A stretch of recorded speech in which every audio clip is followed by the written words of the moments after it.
At my brother's birthday dinner in the middle of a grand, over-decorated dining room, my own mother called me the help. She tossed the words into the air like a joke accompanied by a forced laugh while I quietly moved around the table, handing out slices of overpriced fondant-smothered cake. The guest's family and a few of Brandon's polished friends chuckled along as if it was all harmless banter, as if I should have been used to being the invisible one by now. Their laughter pricked at my skin like 1,000 tiny needles. It was in that moment, as I forced a smile that didn't reach my eyes, that I felt a small tug at the hem of my cardigan. My 8-year-old son Ethan gazed up at me with his soft, earnest brown eyes and whispered, "Mom, can I say something?"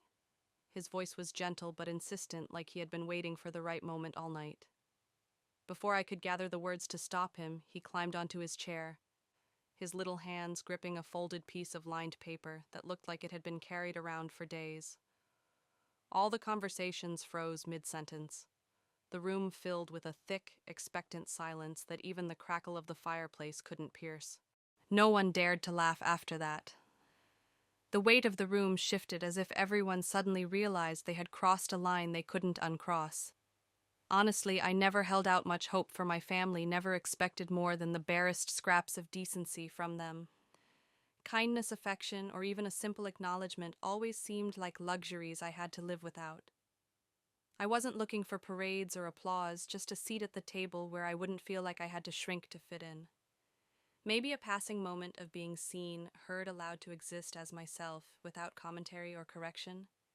But even that in this house felt like I was asking for the moon. My name is Sarah Mitchell. I'm 35 years old, a single mother, and for the last 6 years I've been raising Ethan by myself after his father left the picture. Life isn't glamorous. There's no picket fence, no quartz countertops gleaming under soft kitchen lights. But I've managed to build something that feels stable, even if it's modest. I juggle 2 jobs, stretch every paycheck until it screams, and pour every drop of my energy into making sure Ethan grows up feeling seen safe and loved in a way I never was. Our life is quiet, no frills, but it's ours, and honestly, most days I like it that way. Or at least I did until the invitation came. It arrived in an embossed envelope with gold lettering signed with more flourish than warmth. My older brother Brandon was celebrating another of his extravagant birthday dinners at our childhood home, or rather our mother Patricia Mitchell was orchestrating the entire thing like it was a royal banquet. Just family and a few of Brandon's business associates, she said over the phone, her voice clipped and polished like every sentence she spoke had been rehearsed. She tried to make it sound like it was nothing a casual gathering, but I knew better. Nothing my mother does is ever casual. She's the kind of woman who has white linens for every season, who sends back meals if the garnish isn't fresh enough, and who treats her weekly hair appointments like state affairs. She has always clung to this image of a perfect family, shiny, smiling, picture perfect. And Brandon. He was the embodiment of that ideal. Tall, handsome, charming in the way that sells expensive homes to rich couples. A real estate agent with a toothpaste ad smile and a weekend house on the lake. The golden child. The one who made her proud to show off her last name. And then there was me. Growing up, I was the kid scrubbing the kitchen floor, while Brandon got praise for remembering to microwave popcorn. I was the responsible one, the quiet one, the one who never needed anything except I did. I just learned early on that asking only made the sting of rejection worse. So I stopped asking. Over the years, I found my place in that house. Not the favorite, not even second place. Just the one they barely remembered to mention. Still, when Ethan spotted the invitation taped to our scratched-up fridge door and asked, "Are we going to Uncle Brandon's birthday party?" I swallowed the bitterness rising in my throat and said, "Yes, buddy, we are." Not for me, for you.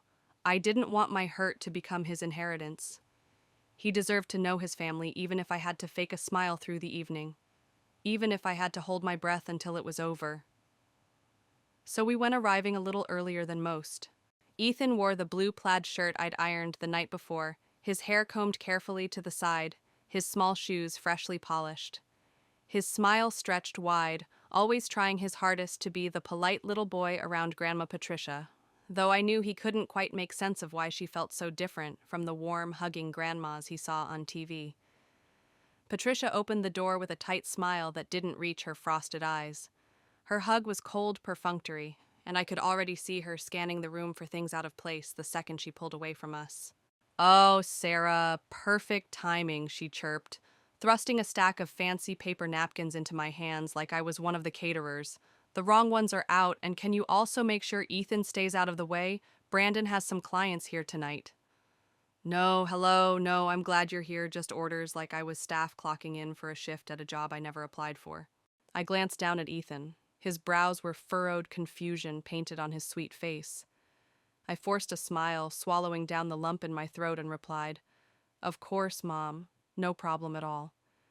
The house looked like something from a luxury magazine, flawless table settings, rows of crystal wine glasses, the air rich with the scent of rosemary and roast lamb. Brandon was already surrounded in the living room holding court like the star of the show, regaling his audience with yet another charming anecdote about a celebrity client. The crowd laughed as if he were the most fascinating man in the room. He spotted me eventually, waving casually like an afterthought. "Hey sis, you made it," he called across the room loud enough to make it clear that was all the attention I'd get for the night. Ethan and I were seated at the far end of the stretched dining table next to a couple of strangers who barely acknowledged our presence. I leaned over and asked Ethan what he wanted from the elaborate buffet, and his small voice whispered, "Can we just go home after cake, Mom?" I squeezed his hand under the table and nodded, the words sticking in my throat. The tightness in my chest had returned the familiar ache that came with stepping into this house, a place where the old version of me still lingered in the shadows. The girl who made herself small to avoid conflict. The girl who stayed quiet and carried plates while her brother received applause for breathing. Still, I kept smiling for Ethan's sake. I wouldn't let him see me fold under the weight of this place. I wouldn't let him inherit this invisible burden. So I sat there, passing dishes, pretending to laugh at Patricia's bragging about Brandon's latest commission. I mirrored the smiles around the table, even though none of it felt real. I swallowed down the bitterness like it was part of the meal. Little did I know the loudest moment of the night was still to come. The dinner was winding down. Plates were cleared, the hum of conversation mingling with the clink of glasses.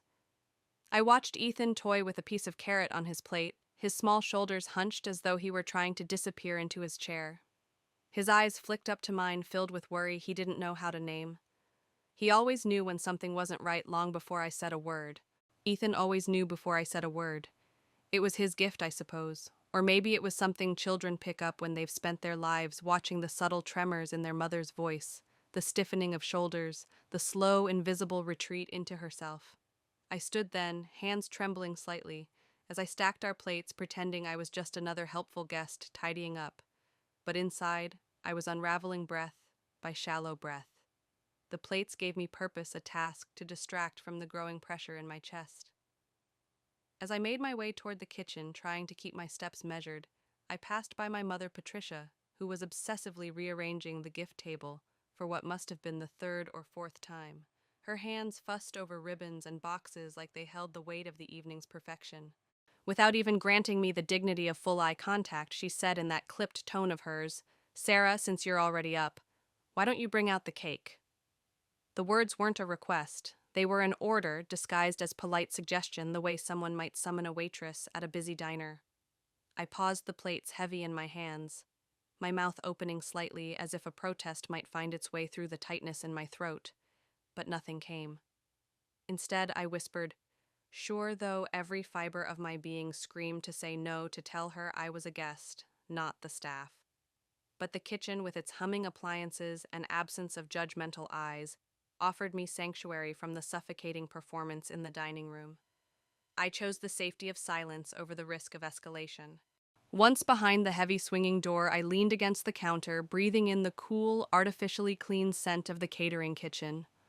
The refrigerator's hum filled the space like a lullaby for the defeated. I opened it and stared at the cake, a towering, ridiculous confection of blue and silver fondant, Grayson's name emblazoned across it as if he were royalty. The candles sat in a box, and I lit them carefully, the flickering flames casting shadows on the frosting like tiny accusations.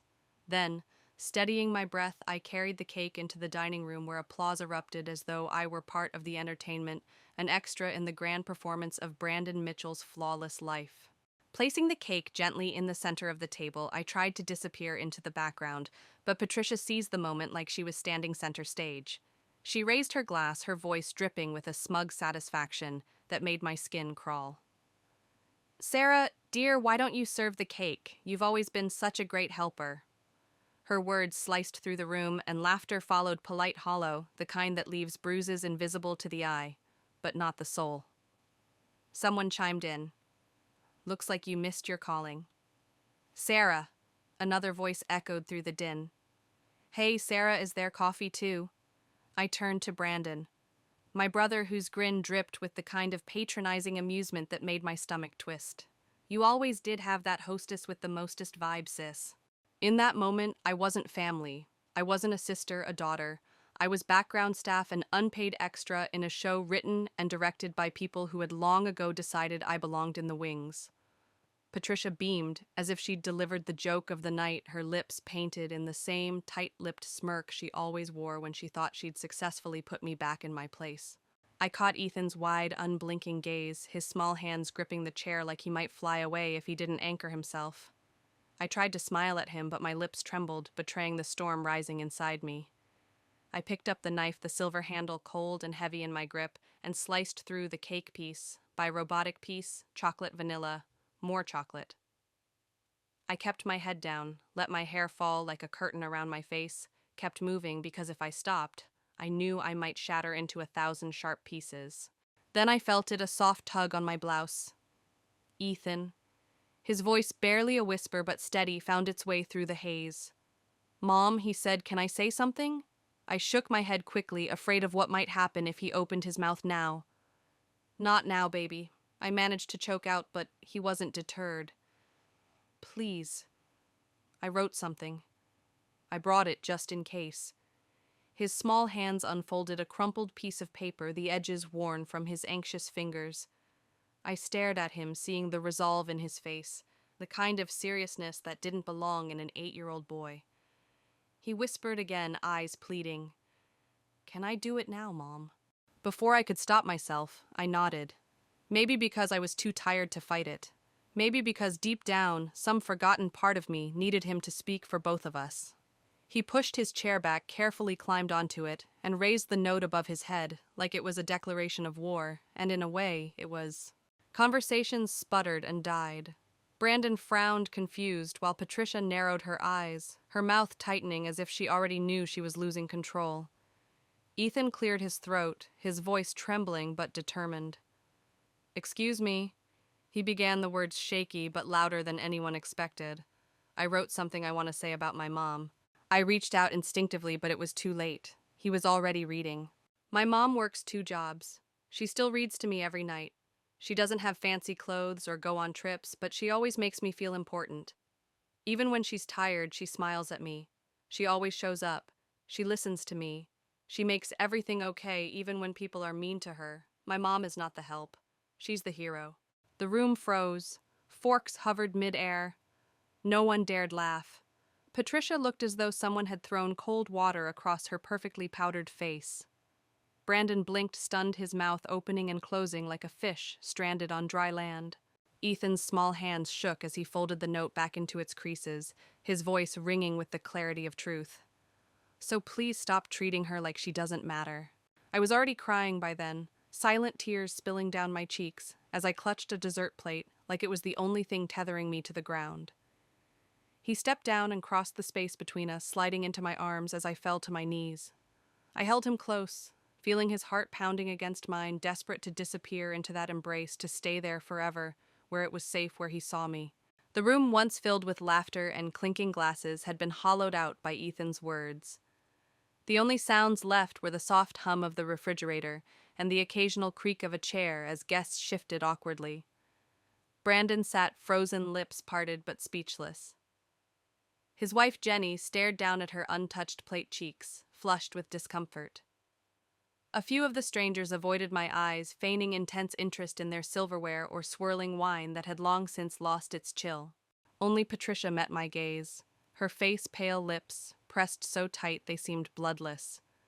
I saw it then, the flicker behind her cold eyes. Embarrassment, maybe. Shame, perhaps. But more likely anger. Not at herself, of course. Never that. But at me for letting this happen, for allowing Ethan to break the unspoken rule of silence that had ruled this house for as long as I could remember. Her judgment bore down on me like a spotlight, hot and suffocating. But in that moment, something inside me shifted quietly but irrevocably. It wasn't anger, not exactly. It wasn't revenge or defiance. It was something simpler. A decision. I would not let this be the image Ethan carried of family. Not this, not ever. I rose slowly, still holding his hand, and whispered, "Thank you," to him, my voice steady now. Then I turned, locking eyes with Patricia. I came here because I thought maybe things would be different, because I thought my son deserved to know his family. But I won't let him think this is what family means. Patricia opened her mouth, then lips curling in that familiar performative grimace she wore when she wanted to appear composed while summoning all her contempt into carefully measured words. But this time I didn't allow her the floor. My voice came out steady, clearer than it had in years, cutting through the air like a knife through silk. You've spent my entire life treating me like I'm just part of the scenery, like I'm some background noise you can mute when it suits you. I said, the weight of decades folding themselves into each syllable. But I'm not invisible, Mom. I'm not your helper. I'm not something to manage or tidy away when I make you uncomfortable. And I'll be damned if I let you teach my son that this, I gestured broadly at the silent, stunned room, is what love looks like. She scoffed, leaning back in her chair with an exaggerated sigh as if I had just thrown a tantrum at her perfect table. "Sarah, it was a joke," she said, her tone dripping with condescension, like the mere suggestion of taking offense was childish. "You're being dramatic." It was Ethan who stepped forward, his small body pressing closer to mine, his voice surprisingly clear, unwavering in a way that made the room pause all over again. "It wasn't funny," he said simply, his words slicing through Patricia's smugness like a gust of cold wind through an open window. For once, she had no clever comeback. Brandon, ever the peacekeeper when things got uncomfortable, finally rose from his place at the head of the table, raising his palms as though he could smooth away the crack that had formed in the room's fragile veneer.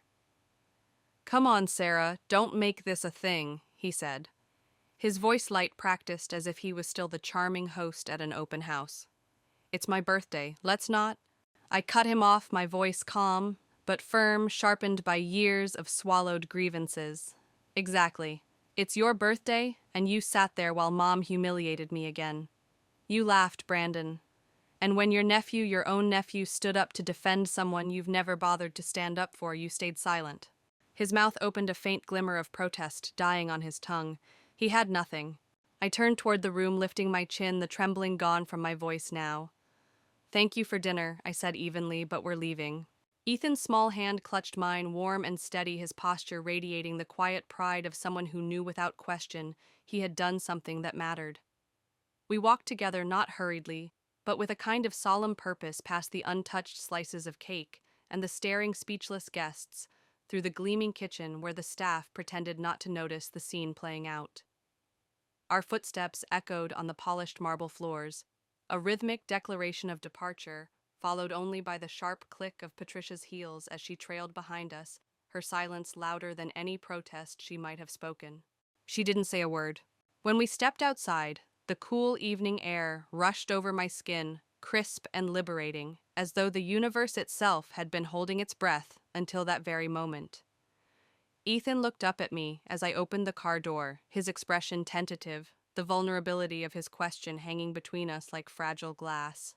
"Did I mess up, Mom?" he asked softly. I shook my head, a smile tugging at the corners of my lips, despite the ache still gnawing at my chest. "No, baby," I whispered, fastening his seatbelt with hands that still trembled. "You saved me tonight." He beamed at that, small and proud, the kind of smile that wedges itself into your heart and refuses to let go.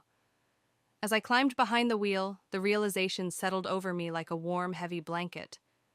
I hadn't just left the party, I had walked away from an old, threadbare version of myself. The one who tolerated being silenced, who learned to nibble at crumbs and call it a feast. That woman was gone now, and she wasn't coming back. The ride home unfolded in a hush, but it wasn't the brittle kind of quiet that filled our drives after tense family dinners. This silence was different, softer, lighter, almost peaceful. Ethan gazed out the window, his reflection flitting across the glass like a ghost of the boy who had once tried to fade into the wallpaper of that house. The streetlights stretched long, lazy streaks of gold across his face, casting him in a glow that felt almost sacred. I watched him in the darkened car, one hand on the wheel, the other resting on my lap, still tingling from the warmth of his small, defiant hand. I couldn't stop replaying his words in my head. She's not the help. She's the hero. No one had ever said anything like that about me. Not out loud, not in front of a crowd, not without hedging or apology. And it had come from my son, my Ethan, my brave, beautiful boy. When we got home, I tucked him into bed, sitting on the edge of his small, worn mattress while he lined up his stuffed animals, carefully arranging them as if they were his silent sentries. "Mom," he asked, his voice barely above a whisper, "are you mad at Grandma?" I breathed out slowly, staring at the soft shadows dancing on the bedroom walls. "I'm tired, Ethan," I said honestly. "Tired of letting her hurt me over and over again. And I'm proud of you. You were so brave tonight." He nodded once solemnly, like he had already understood more than any child should have to. "I didn't want them to keep making you feel small." My throat tightened painfully. I leaned down, pressing a kiss to his forehead. "You reminded me tonight, Ethan. I'm not small. Not even a little." After he drifted into sleep, I padded into the living room, still wearing the heels that pinched at my feet, my hair slipping from its bun strands, falling like threads unraveling after a long day. I wrapped myself in a blanket, cradling a chipped mug of tea, the house around me humming in the familiar creaks and sighs of our modest, imperfect life. I unfolded the note Ethan had read, finding it tucked carefully into my purse. He had slipped it there, without a word. The pencil strokes were faint, smudged, the paper creased in places where he had no doubt erased and rewritten his fragile truths. The final line leapt from the page, striking me square in the chest. "Please stop treating her like she doesn't matter." There had been no venom in his voice when he read it. No bitterness. Just quiet, piercing truth. And I realized then that truth spoken with love is the most potent kind of rebellion. I hadn't cried at the table, but I cried now. Quiet, aching tears that filled the small living room, the one cluttered with hand-me-down furniture and the framed artwork Ethan brought home from school. I cried for the girl I once was, the girl who had learned to hold her breath to swallow her voice, but who finally didn't have to anymore. Morning came gray and sluggish, pressing through the blinds like an unwelcome guest, carrying with it the sting of unfinished conversations and words that still hung in the air like smoke. I woke to a barrage of texts, each one a digital echo of the previous night's unraveling. The first was from Patricia, brief, clinical, devoid of apology or reflection. "We need to talk. Call me." No punctuation, no tenderness, just the same clipped tone she reserved for handling unpleasant business transactions she hoped would resolve themselves if left unattended. I let the phone fall back onto the nightstand face down like it might burn me if I stared at it too long. Brandon had texted too. His message riddled with the same casual detachment he'd worn like a second skin. His whole life read Micah's got guts. Honestly, didn't know what to say. "Hope you're good." I studied that message for longer than it deserved, letting the words curl in my mind, twisting them, dissecting them, searching for something deeper than what was there. It was perhaps the closest thing to self-awareness I had ever seen from my brother, but even that was watered down as if he couldn't quite let himself cross the chasm into actual accountability. But by then, something inside me had begun to shift quietly, subtly, but irrevocably. For years, I had played the part, the dutiful daughter, the accommodating sister, the silent observer who made herself small, so everyone else could feel big. I had convinced myself that if I just kept showing up, kept smoothing over the rough edges, kept serving, kept making myself useful, that maybe one day they would look at me and see someone worthy of a seat at their table. Not an afterthought, not the help, but someone who mattered. Someone they might actually choose to love. But that day never came. Not until Ethan, standing on a wobbly dining chair, had the audacity to say the truth out loud in a room full of adults who had long since forgotten how. His words hadn't only defended me, They had unearthed something dormant inside me, something I hadn't realized was still alive. He reminded me that my worth had never lived in their hollow applause, in the brittle approval of my mother, or the shallow grins of my brother. My worth lived in the way I showed up for Ethan, in the way I kept going even when my legs shook from exhaustion, even when no one noticed. And he had seen that my son. He had seen it and made sure the rest of them did too. I hadn't responded to Patricia's message.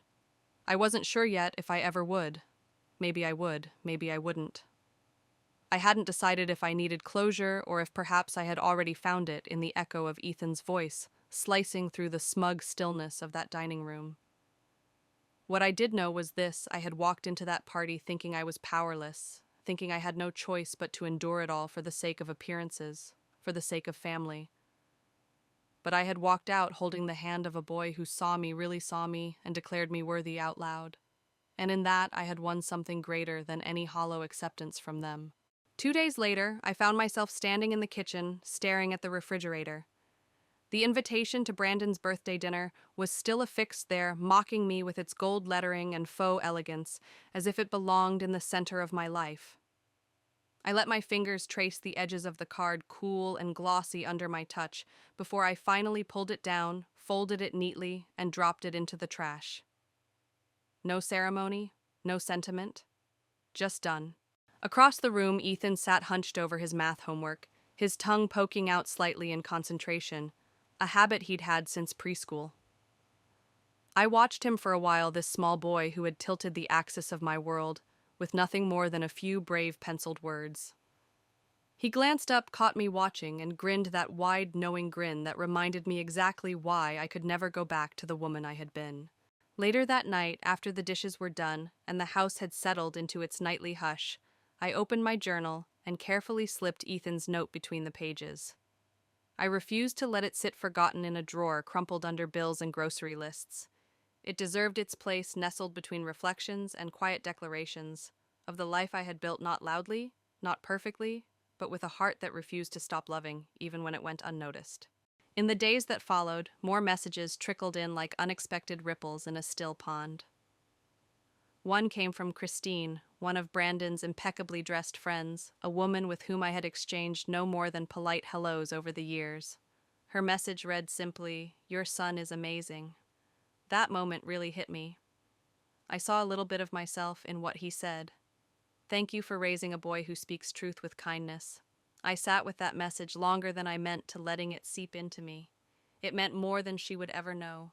Then came another message, this one from my father, a man who had mastered the art of quiet distance. Micah reminded me of you when you were little. I should have stood up more back then. I'm sorry. That one broke me open, and I cried in a way I hadn't at the party. I cried for the girl I had been, the one he hadn't defended, the one who had learned to carry it all herself. Patricia, though, remained Patricia. She didn't call. She didn't write. A week later, she sent one more message. When you're ready to talk, I'd like to understand what happened better. Maybe I haven't been fair. It wasn't an apology. But it was something, a crack in the fortress she had built, a flicker of something softer beneath the hard edges. I didn't reply. Not right away.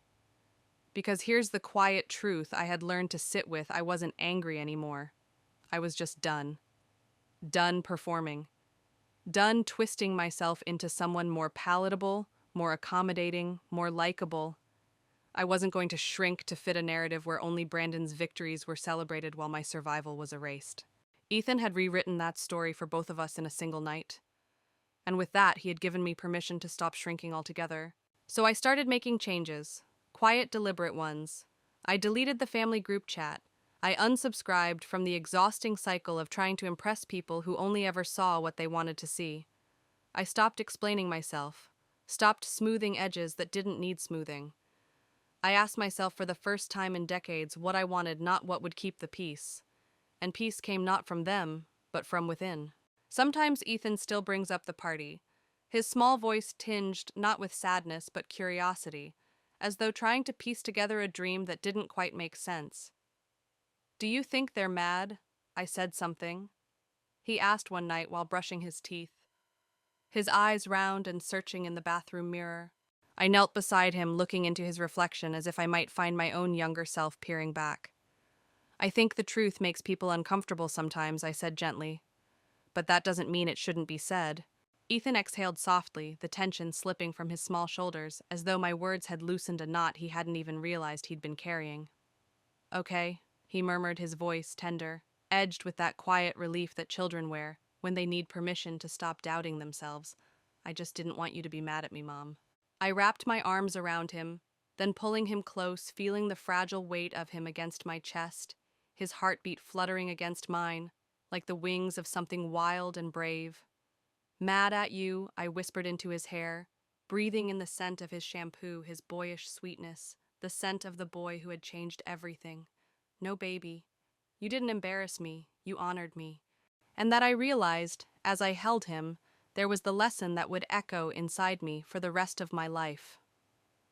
When you stand up for someone who has been expected to stay silent for so long, they almost forgot how to speak, you do more than defend them, you give them back their voice. You remind them they deserve to be heard. I had spent most of my life bending myself into the shape of someone acceptable to people who never offered me a space to be fully myself. I had tried so hard to belong to a family that had always made it clear that I was an outsider, a shadow, an afterthought. But maybe I had never been meant to blend in at all. Maybe I was meant to build something entirely new, something softer, something rooted in truth and love, that wasn't performative or transactional, but whole and honest. And standing beside me in our small kitchen, his homework spread across the table, was the boy who believed in his mother more fiercely than anyone else ever had. I may have walked out of that house with no one behind me but Ethan, but we hadn't walked into nothing. We had stepped into a new chapter 1, where love came freely, where respect wasn't currency to be earned through obedience, and where silence would never again be the price of admission. Once I used to lie awake at night, imagining my mother defending me, fantasizing about Brandon standing up for me, choosing me, acknowledging me as someone worthy of protection.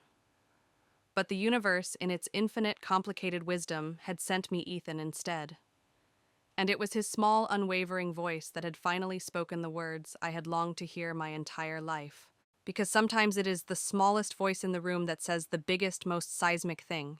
And maybe if you're reading this now, if my story reached something tender and hidden inside you, if you've ever sat in a room full of people and felt unseen, underestimated, like you had to keep proving your worth just to be allowed to stay, then maybe Ethan's words can be a reminder for you too. You matter. Perhaps like me, you've spent years waiting for someone to stand up and say it on your behalf. Or maybe you're finally ready to say it to yourself, to reclaim the space that has always been yours to take. If my story resonated with you, if it whispered something brave inside your heart, I hope you'll share it. Tell someone who needs to hear it. Let them know they're not alone, and maybe if you feel like it, leave a comment. Tell me your story. Tell me how it made you feel. Because stories like this, raw, real, a little messy, and a little healing, deserve to be told. They deserve to find their way to the people who have spent too long in the corners and the shadows holding their breath. And if you'd like to hear more stories like this, more voices like Ethan's small but mighty, I hope you'll subscribe. Your support is what makes it possible for me to keep peeling back the layers, to keep shining light on the moments that often go unseen but never ever unfelt. Thank you for being here.